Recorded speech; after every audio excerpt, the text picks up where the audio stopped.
We have to start with Qantas and the ACCC's bombshell federal court action that alleges the airline knowingly continued to sell seats on flights that it had cancelled months beforehand. The allegation, denied by the airline, is that it did this for its own commercial benefit and to suppress competition. The airline already was fighting a rearguard action after CEO Alan Joyce, in an interview we did with him last week, said Qantas lobbied the government to deny Qatar Airways an extra 28 flights a week into Australia. A fierce Senate hearing grilled Joyce and Qantas executives. So on the day of that ACCC action, Alan Joyce did a U-turn on holding on to $500 million worth of flight credits from December this year.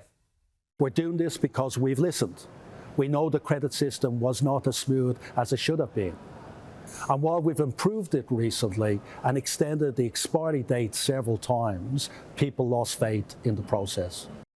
Well, after a $2.5 billion profit this year, you can't deny that Qantas has financially recovered from the pandemic. But any business is not measured by profit alone, but also by its reputation. And Roy Morgan this week revealed Qantas's sharp reputational decline in its latest list of Australia's most trusted brands. So let's bring in here the Managing Director of Roy Morgan Research, Michelle Levine. Michelle, always good to chat to you. Just explain to me, how severe is this fall, this decline in Qantas's reputation? This is an extraordinary decline in Qantas's reputation. It's gone from being really one of the most trusted brands in Australia, and we all remember that time. In 2017, it was the second most trusted brand, and now it's fallen to the 13th most distrusted brand. And in numbers, that's 181 places down. So to put that into perspective, we all know that Optus has had that terrible breach of the data privacy issue.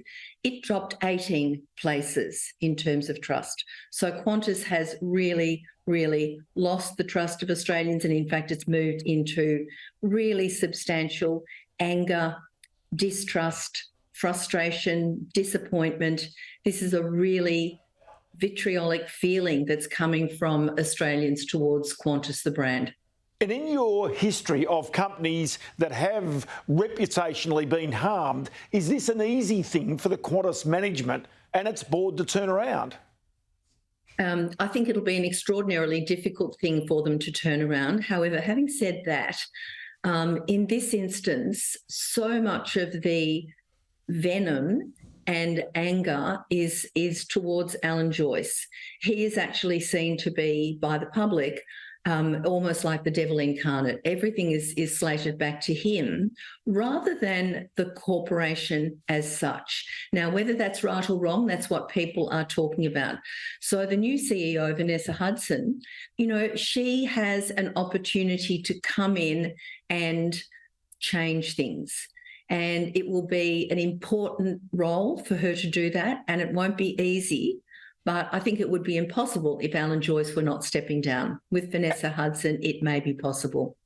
And financially, it has an impact because, of course, it gives consumers of Qantas a choice, or at least a decision in their minds as to whether they use that airline or whether they use one of its competitors. No question. I mean, at the moment, I think anything but Qantas would be consumers' choice. So that would be expected to have really devastating effects.